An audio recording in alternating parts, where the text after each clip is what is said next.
Well, hello. Greetings. What's happening, everybody? It's your girl Tiffany coming through live in effect, and today is my born day, my birthday, August 30th. I was born 1989, so I am 32 years old. I am thankful and I am happy and I am thankful to be here. Real talk. I'm so happy that I'm here. So today video, I am going to be talking about a comedian who shares the same birthday as myself. And he's been very underrated throughout the comedy world. Not many people know about his work and his talent unless those who were born prior to the time period, born before the 80s or during the 80s. Me, I was born in 89. So when I was born, Robin Harris was probably around, like, he started comedy around 1987, 1988, somewhere like that.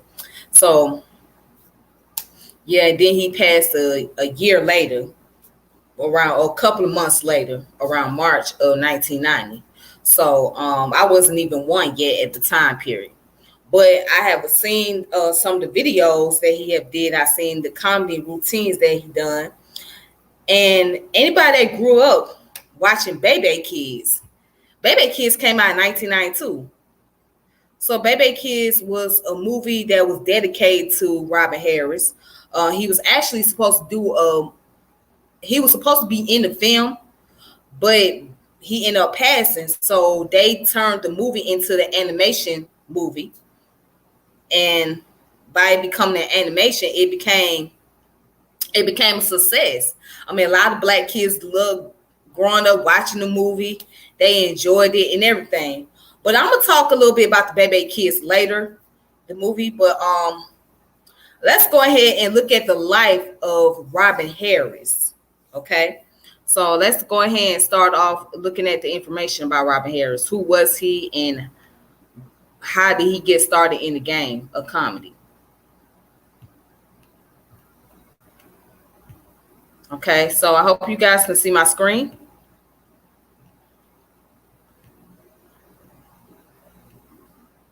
All right, that's Robin Harris right there. Okay.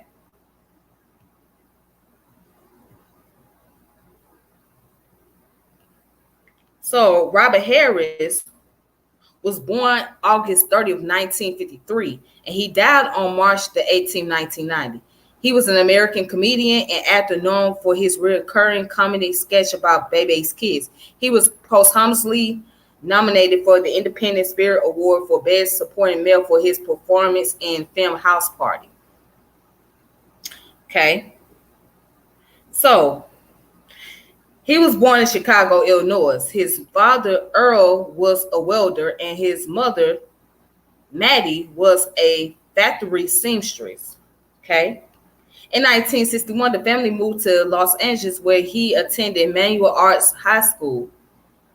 Harris then attended Ottawa University in Kansas. During this time, he began to hone his craft of comedy. He worked for Hughes Aircraft, a rental car company, and Security Pacific Bank to pay his bill. In 1980, he debuted at Los Angeles Comedy Store. So that's where he got his gig in 1980. All right, so in his career, during the mid-1980s, Harris worked as the Master of Ceremonies. Y'all know what a Master of Ceremony is, right? The Master of Ceremony is an MC. And it's also spelled EMCEE. But MC is a Master of Ceremony. Okay? That's when they get the crowd hyped, introduce the crowd to the be an opening act. They entertain. That's all they do. Okay. So anyways, so during the mid-1980s, Harris worked as the Master of Ceremonies at the Comedy Act Theater. His old school brand of humor began to gain him a mainstream following. Harris made his acting debut playing a bartender in I'm Gonna Get You, Sucker. Harris also had roles in 1989's Do the Right Thing and Harlem Nights. Harris played the father of Kid in House Party in 1990. He followed up later that year with a small role as jazz club MC in More Better Blues. All right. Bébé Kids. In Harris' Bébé Kids routine, Harris' girlfriend Jamaica would insist that he take her son and her friend Bebe's three children with them on a date, as she continuously agreed to babysit them. The children would regularly make a fool out of and or annoy Harris. "We Bébé Kids," they would proclaim. "We don't die, we multiply." The Hurtling brothers had intended to make a feature film based upon the Bébé Kids sketches, but Harris died while the film was in pre-production.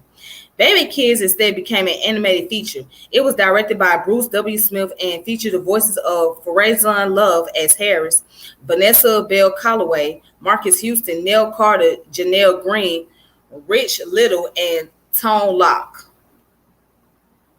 And if you guys don't know who Tone Locke, he was a rapper. He's a rapper from LA, and also he's a Crip. So yeah, but he's an old school rapper. He didn't get a lot of notoriety either. But anyway, let's continue. So his death. So in the early hours of March 18, 1990, Harris died in his sleep of a heart attack in the hotel room of his hometown Chicago Four Seasons Hotel after performing a sold-out crowd at the Regal Theater at the age of 36. His brother found him dead. Harris was transported back to California and interned in an indoor mausoleum at Inglewood Park Cemetery near Los Angeles. As a result of Harris' untimely demise, his house party character Pop succumbs to an undisclosed element but is referenced in the first two sequels. Kid is shown to be healing from Pop's death in House Party 2, and it is mentioned that he made Kid promise to finish school before his passing.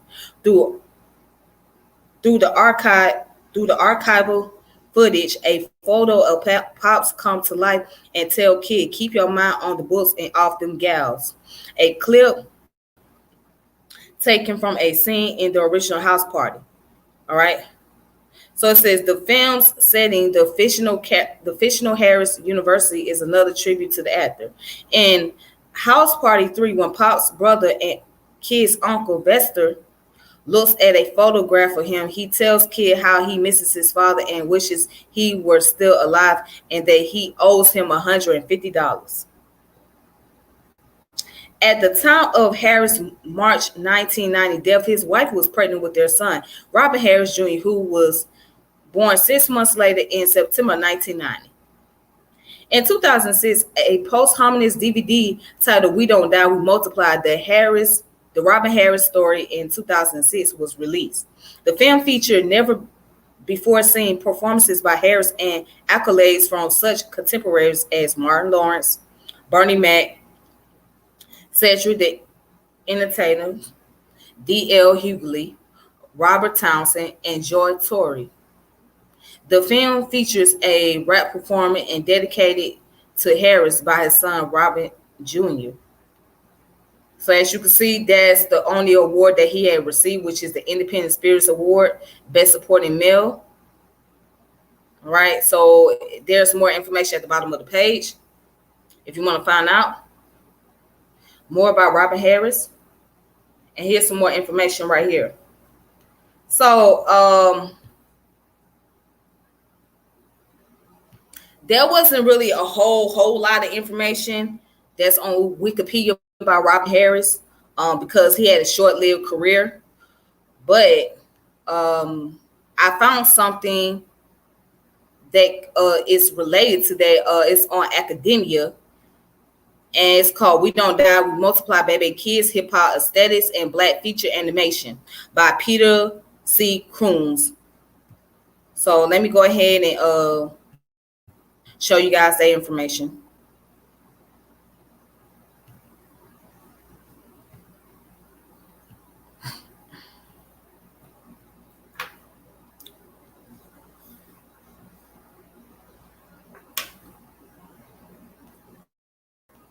All right.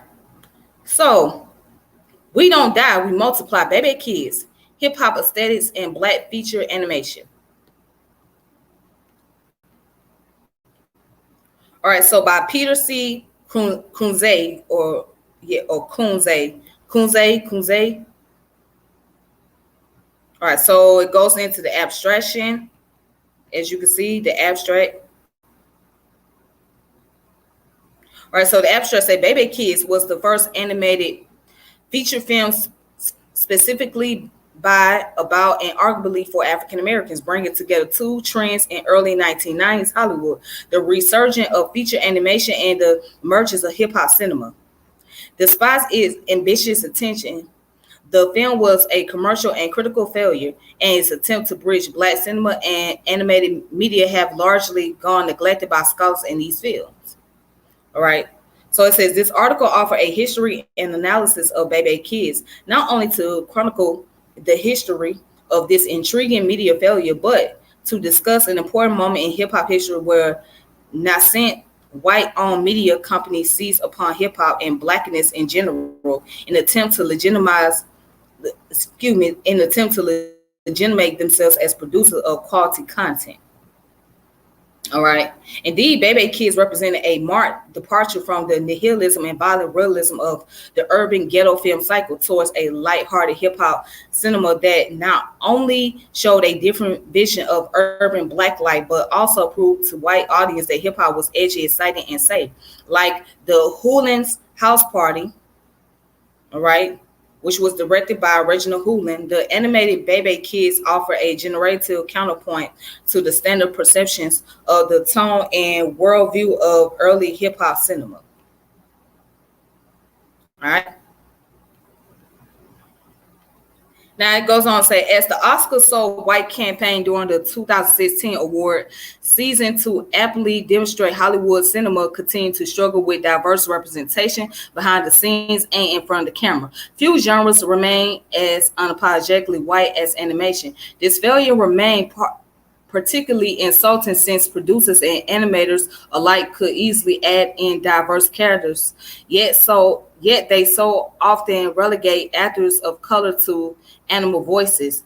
Whoopi Goldberg and Chet Morin as hyenas in The Lion King, Eddie Murphy as Donkey in the Shrek franchise, and Chris Rock and Cedric the Entertainer as a zebra and Lemur, respectively, in the Madagascar franchise.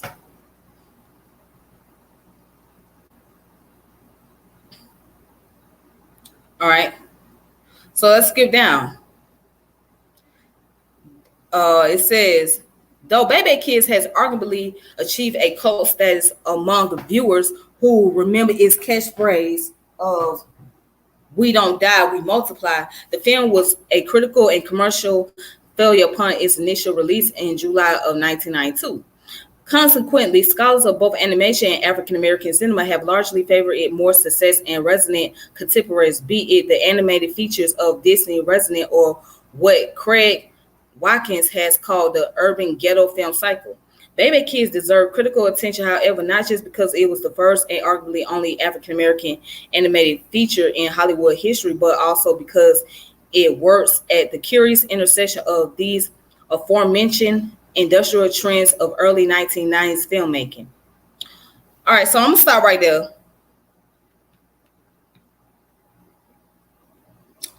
I'm going to stop right there. Let me talk real quick. So, of course, movies like Bébé Kids would not make a mainstream success because it doesn't give enough satisfaction to those in the mainstream world. But to people that's in the African American community or that can relate to those individual characters in that movie, it's a success to them, you know. And for many of us, like myself, growing up as kids, when we was watching Bébé Kids, we could relate to that because we knew a lot of Bébé Kids in the community. Okay, we knew a lot of Bébé Kids in the neighborhood. All right, so, and if you have not seen Bébé Kids, you need to go see it. But for those of you that have seen it, if you look at the movie in itself, all right, the movie gives you a story of what is taking place in real life. Okay, so although it's very humorous, But if you look deeper into the storyline and pay attention, there's a message behind it. So we remember the part where Robin Harris and Jamaica was supposed to hook up with each other, and they were supposed to go to Fun World, right, which was an amusement park. And it was just supposed to be her and her son. It was supposed to be him, her, and her son. However, she decided to babysit a child or babysit somebody's kids and bring them along to the park. So we don't know exactly what Jamaica's occupation was and how it started off, where they met at a funeral home. They met at a funeral, and she was working for a guy named Mr. Walter. So we don't know what Mr. Walter done did. We don't know if Mr. Walter was running some type of insurance company. We don't know if he was a director over DFAS, meaning that Department of Family and Children Services. We don't know. So what I'm assuming is maybe that Jamaica could have been a secretary, or she could have been working as a paralegal. She could have been a social worker. We don't know her occupation, right? But here's the thing. So Jamaica had a close friend named Bébé. Bébé was not in the scene. She was not in the movie at all. She was absent the whole time. All it was the kids. Now, if you look at the background of the movie at the very end, towards the end, when he dropped the kids off, he knows that they were in the hood and they were in the projects. So he went upstairs in their room. He know that they was living in an infestation. The apartment was very empty. It was no furnitures in there, and the refrigerator was empty. So now there could be an indication that either Bébé was a drug addict, and she was battling a drug addiction, or she could have been a prostitute, or she could have been a parent that just wasn't around her children at all, that neglected her kids every night and went out and party all the time. It could be multiple factors. All right. So the kids, they were always left at home by themselves. So what we call those kids who are always being at home without parental guidance, they are called latchkey kids. Latchkey kids are children that are always by themselves with no parental guidance, with no type of adult supervision. All right. That was Bébé Kids. So their environment is a reflection of their behavior, because they grew up in such harsh condition where there was drug addicts, drug addiction. And because if you see in the movie where there was crackheads coming out the house with TVs and stuff like that, that would go to show you how they grew up. So Khalil represents a little boy that wanted to be in the game. All right. And Pee Wee, just a little bad little kid, little bad baby. Well, not really a bad baby, but he was just a child that wasn't properly taken care of as far as sanitation is concerned, because he always had the bowel movement going on, and flies was all around his diaper. So that represented that he wasn't taken care of properly. He wasn't, nobody was changing his pampers like they should, etc., etc. And then, you got the girl, LaShawn. So LaShawn represents that little girl, the little innocent girl that's very tough to get along with. She got bad attitude. She bad as hell. She the oldest. So she has to look out for her siblings, her younger siblings, and she doing the best she can. But at the same time, she got to have on that tough girl image. She got to play tough because she's protecting her siblings. All right. And then if you notice, there was a part in the question where Harris asked them, where is Bébé? Where's y'all mama? And I think Khalil was getting ready to say something, but she closed Khalil's mouth, and just to keep him from not saying anything. So she would basically make up some lies just so nobody knows what goes on behind the scene. All right, but anyway, then also Robin Harris was hanging out at the bars. All right, and one of the bartender was blind, and He would tell his story, etc. And then you notice he was around a bunch of drunk ass motherfuckers that was drunk as hell. Old man dancing around, and the old lady, she was drunk and smoking on cigarettes and stuff like that. So there's a lot of symbolism behind it. When you're watching that movie, you will understand that they grown up in an impoverished community of LA, because that's where the setting was. It was in LA. All right, they grew up in an impoverished community, grown up around a lot of crime, violence, drug infestation, and lack of parental guidance. So which brings about certain type of behavior patterns. So for us, again, we could relate to those things. For many Black people, we could relate to those things. We could relate watching movies like Bébé Kids. It's funny, but we know what it's like because we had family members that was that way. We knew friends that grew up that way. We went to school with kids that was in that particular environment. Now,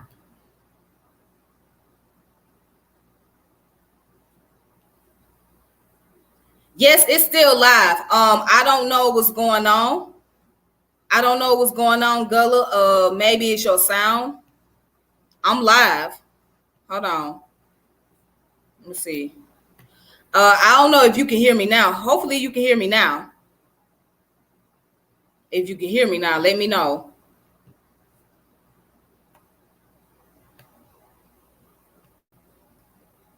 Okay, if you can hear me now, hopefully you can. Okay. Other people can hear me. I don't know, something going on with your device. I don't know if you're on a cell phone or you're on a computer or what. I don't know what's going on, but okay, I don't know. I'm not sure what's going on. But anyways, getting back to what I was stating,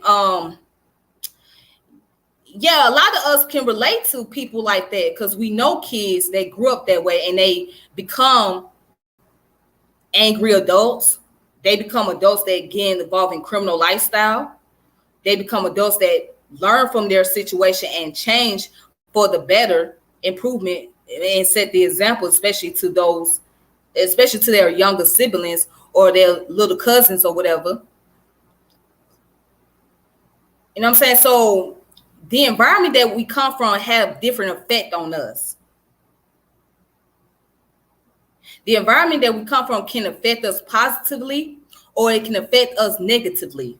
So when you're watching a movie like Bébé Kids, you have to do the knowledge. You have to deal with the psychology. That's the whole thing. You got to deal with the psychology behind it. And one thing I like about comedians are the fact that even though they tell jokes, but they are very truthful. They are very open and honest with their jokes. So behind their jokes, there are true statements. There are points they make. They're like a natural form of psychologists in a sense. They are a natural form of psychologists. Why? Because they observe a lot of things. They use observation very well. And so based on their observation, they can be able to tell their jokes. Based on their experiment, they can be able to put those things into jokes. Because either they're trying to teach a lesson or either they're trying to get people to become aware of themselves. So they make great observation. They like natural psychologists.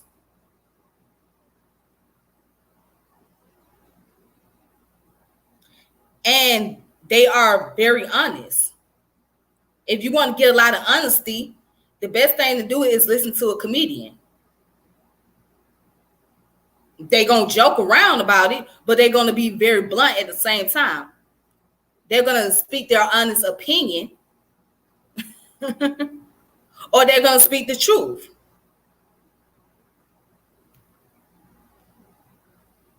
They're going to speak the honest opinion or they're going to speak the truth.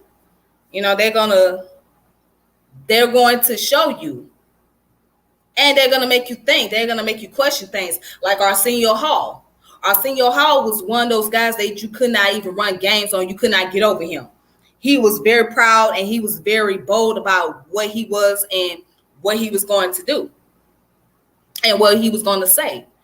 So, but he always say this, in his on his talk show. He say it makes you wonder, because he always asks a question, and he said sometimes it makes you wonder, So they go to show they use a lot of critical thinking. Comedians use a lot of critical thinking in their comedy routine. All right, so it's a lot of things you have to pay attention to when it comes to comedy. And when it comes to watching certain movies, you have to do the knowledge, you have to do the psychology. I mean, yes, based on propaganda, but then you have to sit back and focus on why is it based off those propaganda.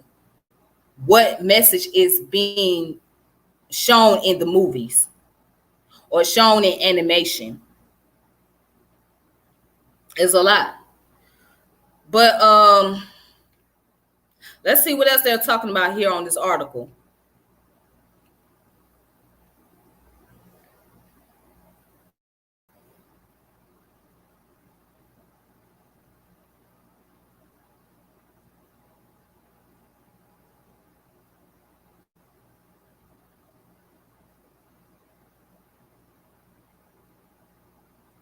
All right, so it says this article therefore hopes to expand on the scholarship of these important bodies of work, while also furthering discussion of how the film, television, music industries and professional mobilize Blackness as an enabler of edginess and authenticity throughout 1990s media culture, not only in independent cinema, cable television, and music, but in animation as well. Right? So when I was coming up, you didn't have too many black animation in Disney. You didn't have too many black animation in Disney. Now, there was some, but it wasn't too many black animation shows. It wasn't too many black animation movies. Most of them, they were white. Now, you may have shows like The Proud Family. Let's see, what was another show? On Nickelodeon, you had Little Bill. That was a Bill Cosby show. Little Bill, that was on Nickelodeon.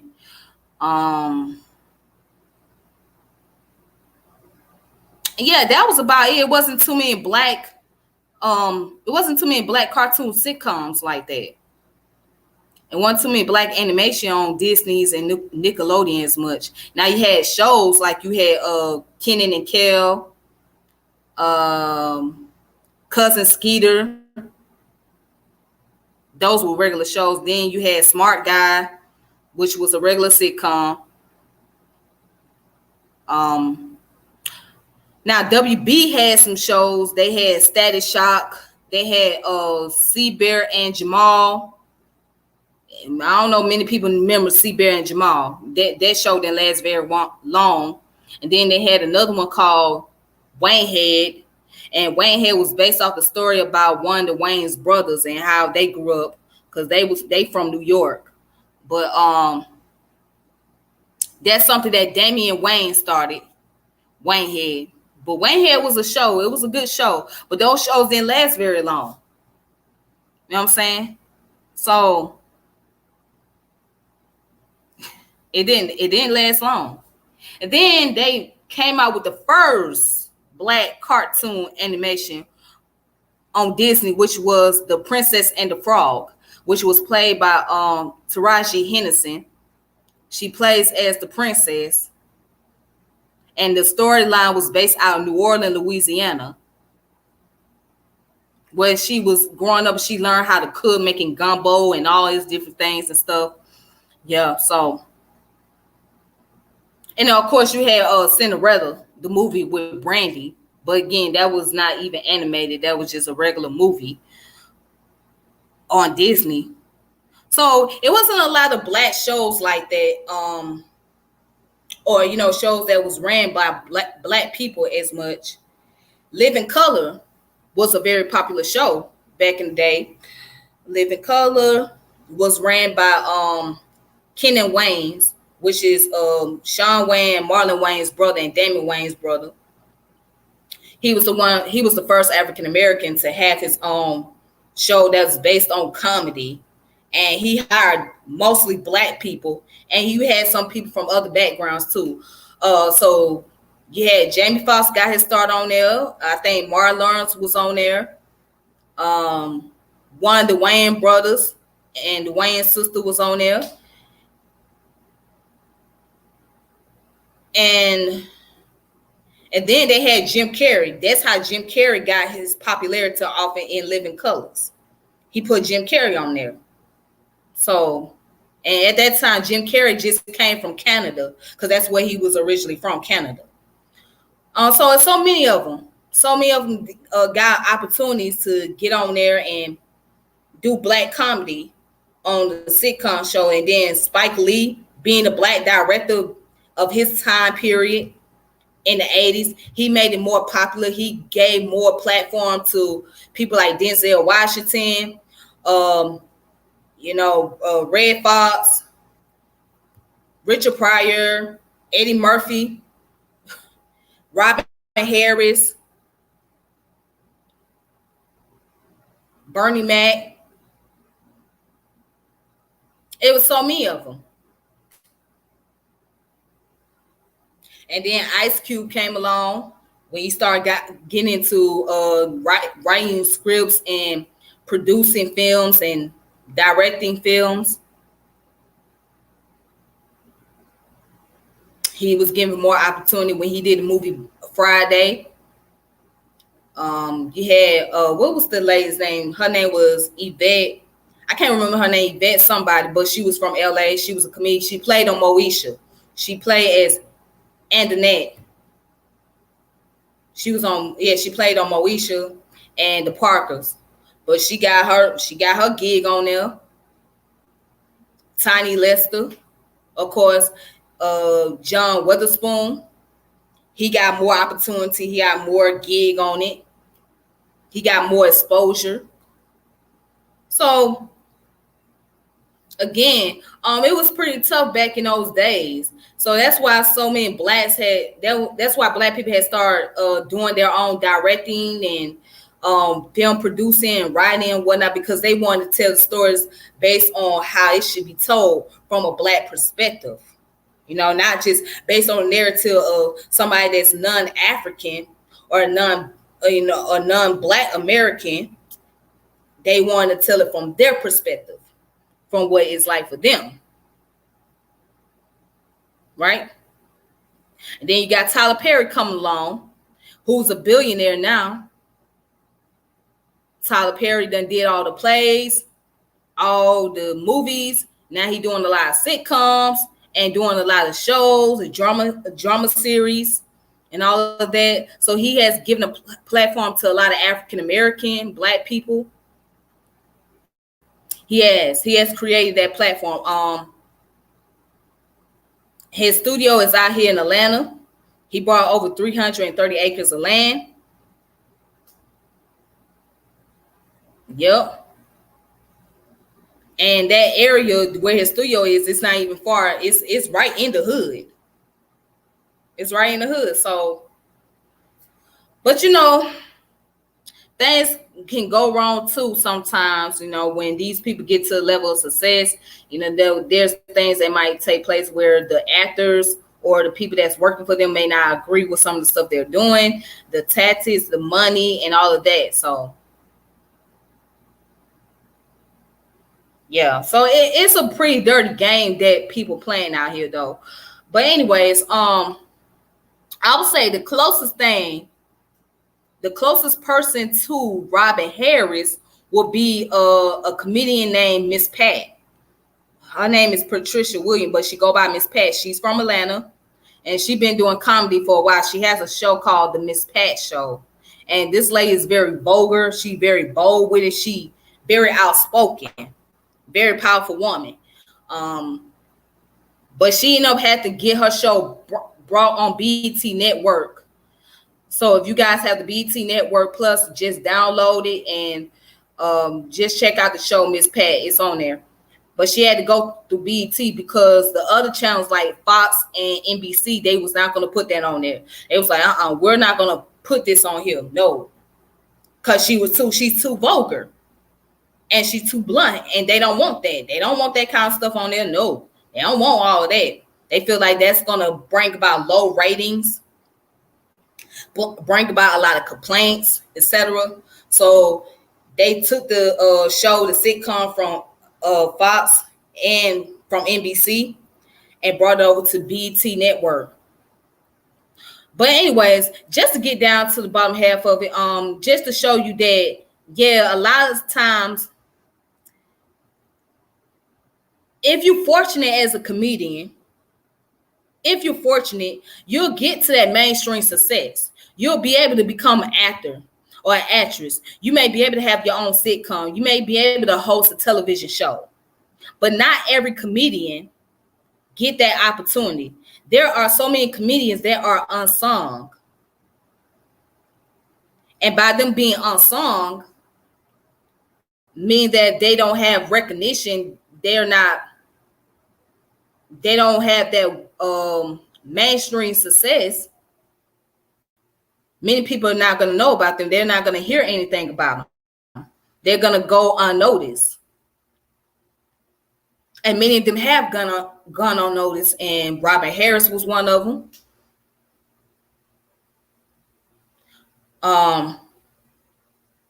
And so many, it's a long list of comedians that many don't even know about.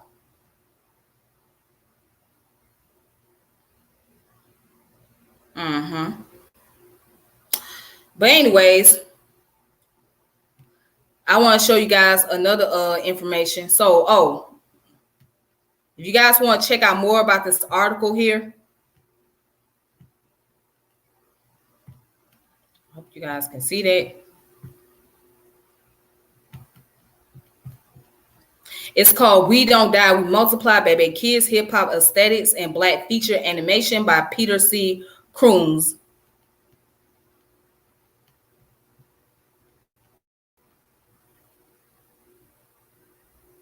Okay. So that's the scene from Bébé Kids. All right.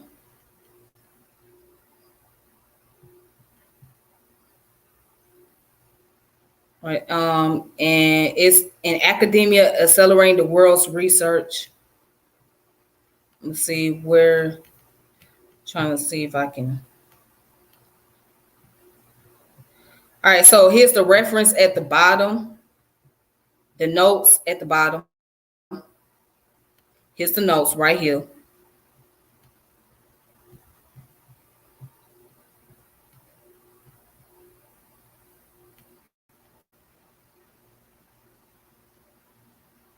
So you guys can see that at the bottom. And again, the guy's name is Peter C. Crooms. Black camera.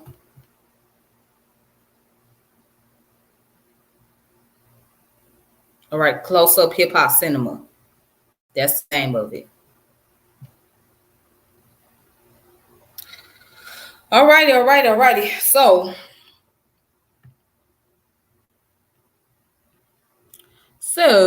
let's see. Where else can I go? All right, so I talked a little bit about In Living Colors.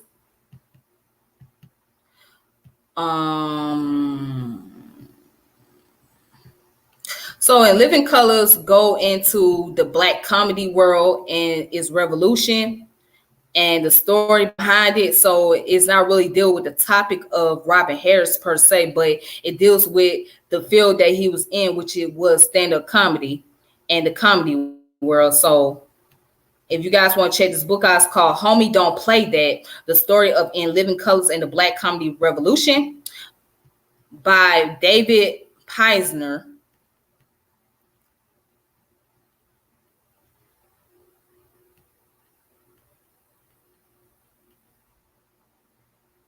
And it says, when Americans can no longer laugh at each other, they have to fight each other. Ralph Ellison. Heroes ain't born, they're cornered. Red Fox. Okay, let me see.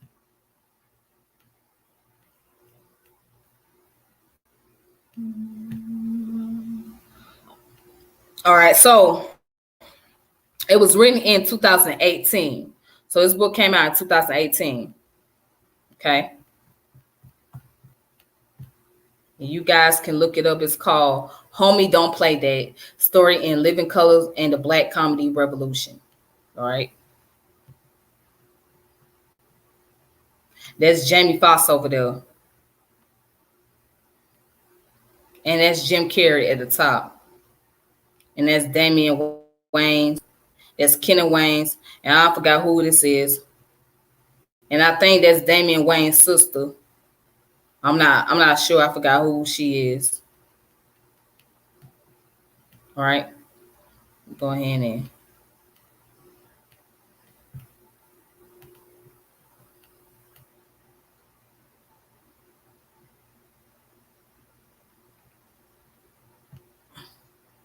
all right, so you guys, I'm gonna leave that up there. You guys can check it out, take notes and look it up for yourself if you guys want to see more about it or read more into that.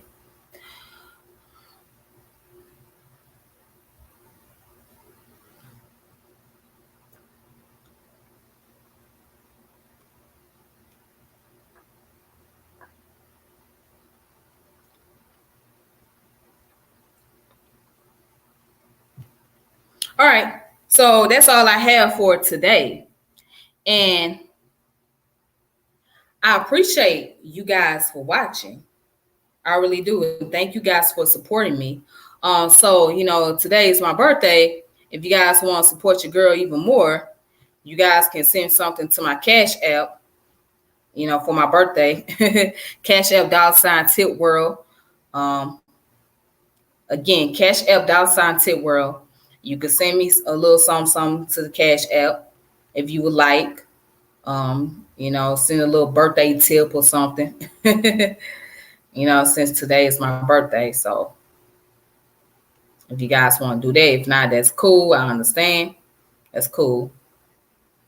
But I'm just going to leave that here if you guys decide to do so.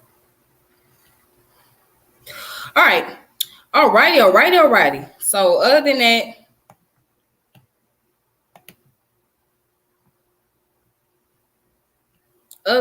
you guys have a good one. Okay, well, that's fine too. Well, thank you, Nat Turner. I appreciate it. That's fine too, But thank you for tuning in, watching. Thank you for your support. I really appreciate it. All right, then, you guys. Y'all take it easy. Y'all be safe on this glorious Monday. I know that I'm going to take it easy and I'm going to be safe and I'm going to enjoy myself for the rest of the day. But I hope you all, I hope you guys, have a good one. And I will connect with you guys later. Hopefully I'll be able to get a chance to connect with y'all in the evening. If not, I may connect with you guys on the following day. But make sure you guys check out my contents. Make sure you check out the videos that I posted. Share the videos. Subscribe to the channel. Also, make sure you check out Team Osiris on the Horizon channel. Make sure you check out Brother Hero GMR Jones. Check out Brother Hero GMR Jones. And also check out Rakeem Shabazz show, which is called Wise Dome TV.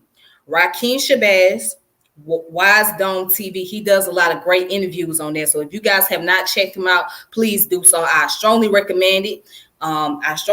Please check him out. Make sure you guys support that brother because he does a lot of great things. Have a lot of great people on his platform. So check him out. And also check out Descendant of O'Malley. They doing their thing on there. Shout out to Brother Malik. Society of Griots. Check out Society of Griot. That's Brother Carlos. That's his channel. Brother Carlos Montez. Check him out. Yep. Check him out. Look at his channel. Get into it. And shout out to all the other platforms that's doing their thing. Shout out to everybody that's out there teaching and educating the people, getting people into the knowledge, getting people into the information and whatnot. So please make sure you guys check them out. Check out the Pseudo Killers, Kofi Pazai TV, Each One Teach One. If you guys have not gotten to it, check out Each One Teach One. They go into a lot of source of information.